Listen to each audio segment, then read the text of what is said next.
aku Alfi. Di video kali ini kita akan ngebahas tentang pasar persaingan monopolistik. Langsung aja kita mulai. Nah, kenapa sih disebut dengan pasar persaingan? Ya karena dia ini tuh adalah pasar yang persaingannya itu terasa. Kenapa bisa dibilang gitu? Langsung aja kita bahas ya. Ciri-ciri dari pasar monopolistik ada yang udah tahu belum? Nah, yang pertama kita akan bahas dari sisi produsen dulu ya. Kalau di awal tadi Alfi sebut dia termasuk di dalam kategori persaingan, normally kalau kita sebut sebagai persaingan, berarti perusahaannya sedikit atau banyak? Ya, pasti banyak dong. Produk dari pasar persaingan monopolistik itu adalah produk yang paling banyak kita gunakan dalam kehidupan sehari-hari. Dibandingkan 3 pasar yang lain, produk-produk di pasar monopolistik lah yang paling banyak kita konsumsi dalam kehidupan sehari-hari. Lalu barangnya kayak gimana, Kak? Jenis barang kalau di monopolistik kita sebut terdiferensiasi, artinya memiliki unsur berbeda. Nah, apa sih lebih jelasnya arti terdiferensiasi? Jadi di dunia ini kan barang yang diproduksi oleh masing-masing produsen itu bisa dibilang ada kemiripan, tapi nggak mirip-mirip amat. Nah, kalau memiliki perbedaan, itulah yang kita sebut dengan terdiferensiasi. Perbedaannya dalam hal apa sih? Bisa dari segi rasa, warna, ukuran, bentuk, dan seterusnya. Dan ini adalah barang yang kita bisa bilang paling banyak kan kita konsumsi dalam kehidupan sehari-hari. Nah, ciri selanjutnya, kemampuan dalam mempengaruhi harga.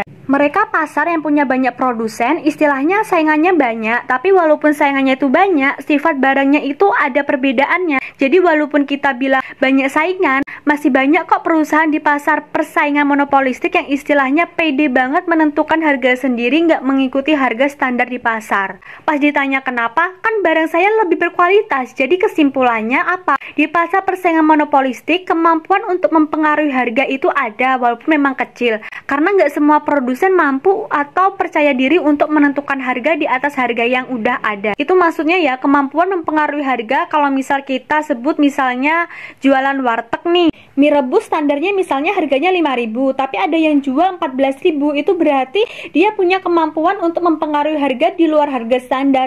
Kenapa? Karena dia yakin mie rebus di wartegnya itu lebih enak atau porsinya itu lebih banyak. Misalnya ada, tapi kemungkinan kecil. Nggak sama dengan si pasar persaingan sempurna yang memang sangat menerima aja harganya berapa gitu ya.